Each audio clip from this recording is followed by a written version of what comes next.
There's really big news on Rambler Classic for 1965.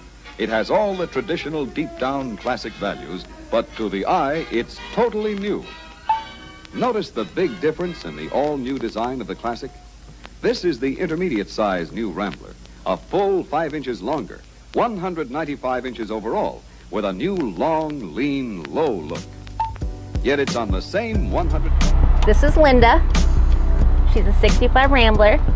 I bought her in 2011, Southside Chicago,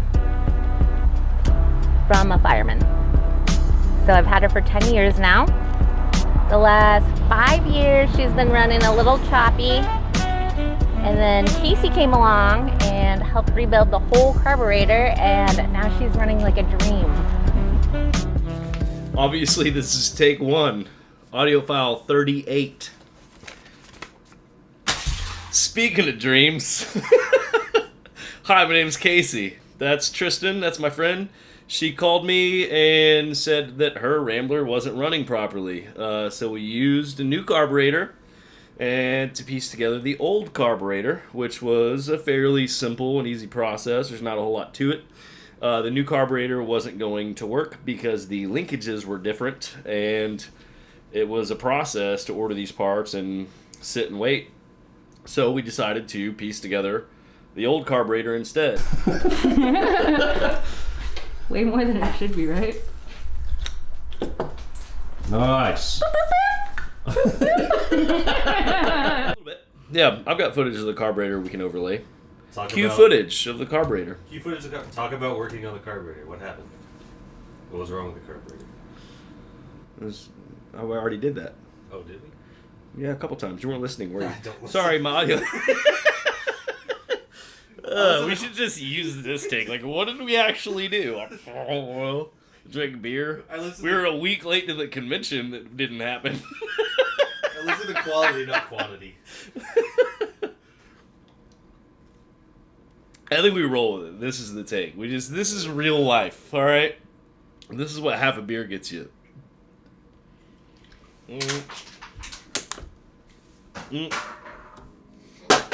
Oh no.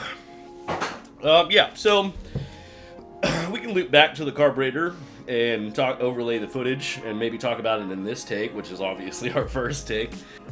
So the linkage from the actual accelerator pedal didn't work with the new carburetor that Tristan had ordered.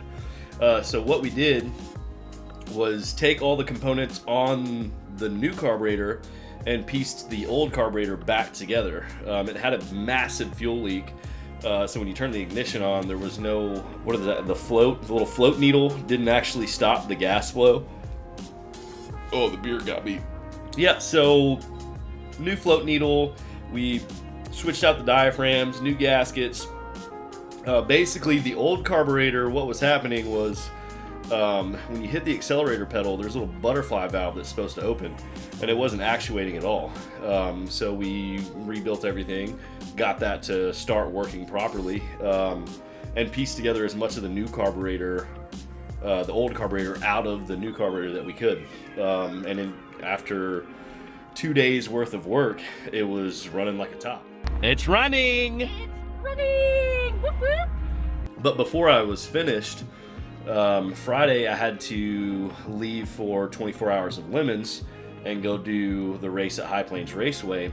At the race, kind of a wild happenstance, Judge Phil from Lemons, he asked if I was riding the motorcycle back to Texas.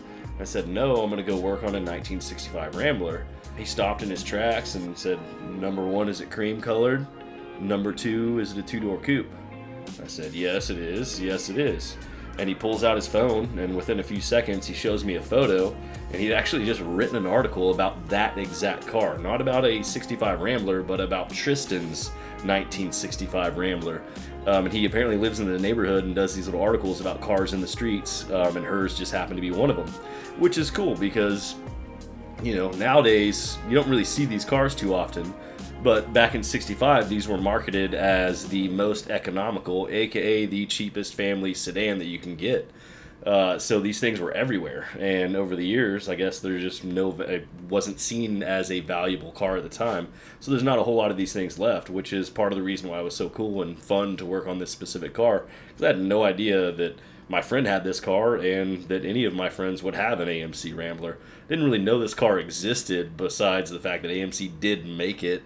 But I didn't know anything about the actual Rambler. The only thing I knew about AMC was the Gremlin or the Pacer, which is the super cool Wayne's World car. Cue Wayne's World footage right there. Woo!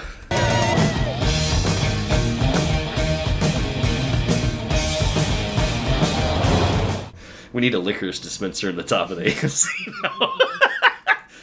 It was a fun process, and at the end of when we finished working on that AMC Rambler and everything was running perfectly, my buddy Nixon hopped in the car with us, and we went to Rhino, River North in Denver, and did a little photo shoot and had fun. And on the way up there, there were people hooting and hollering, catcalling us and saying, "Oh, what year is that?" 65. 65.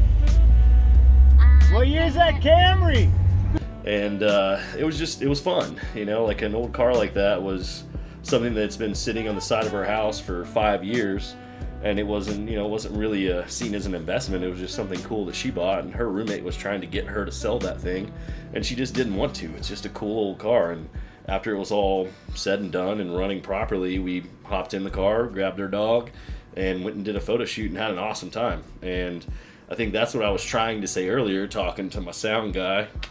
It's a cool excuse to get together. That's the beautiful thing about cars is you don't have to be a mechanic. You don't have to know a lot about them. Like, you can just hop in an old car, have a friend that can help you fix it and go out and have an awesome day. And there's no set plans, nothing. It's just a good excuse to get together and have a great time. And that's what I loved about this little adventure in the story.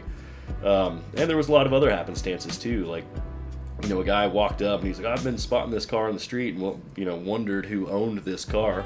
And he told us about, his dad was the ringleader of the AMC, Colorado region little convention they do every year at Colorado Springs. And we ended up missing that event, but didn't matter. We had a good time. And I think that's most of the story. I'm back in Texas now and making a little film for Tristan, and it was fun. And we're having fun doing it. What else you need? Hey, sound guy, what else? What else do I need in my super professional video? More beer. More beer! Yeah, so Tristan, here's your video. We had a good time making this. No drone shots, but maybe I can find a cool one and clip it in.